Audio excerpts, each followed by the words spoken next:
लाहौर में मुजाहिद स्क्वाड ने नाके पर पब्लिक ट्रांसपोर्ट से मुर्दा जानवरों के गोश्त और पायों की भारी केप बरामद करके एक मुलजिम को गिरफ्तार कर लिया। डीएसपी मुजाहिद मुबश्शिर अवान के मुताबिक मुजाहिद स्क्वाड ने शेराकोट नाके पर कार्रवाई करके लाहौर में सप्लाई किए जाने वाले 300 किलो से ज़ायद मुर्दा जानवरों के मटन और बीफ के पाए बरामद कर लिए। नाके पर ताफुन और बदबू की वजह से पब्लिक ट्रांसपोर्ट को चेक किया गया। मुलजिम डेरा इस्माइल खान से गोश्त और पाए लाहौर मुंतकिल कर रहा था। मुलजिम अताउल्लाह को कानूनी कार्रवाई के लिए महकमा फूड के हवाले कर दिया गया।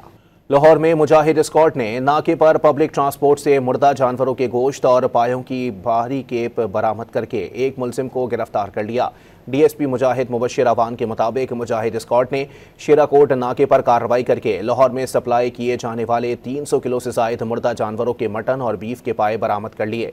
नाके पर ताफुन और बदबू की वजह से पब्लिक ट्रांसपोर्ट को चेक किया गया। मुलजिम डेरा इस्माइल खान से गोश्त और पाए लाहौर मुंतकिल कर रहा था। मुलजिम अताउल्लाह को कानूनी कार्रवाई के लिए महकमा फूड के हवाले कर दिया गया।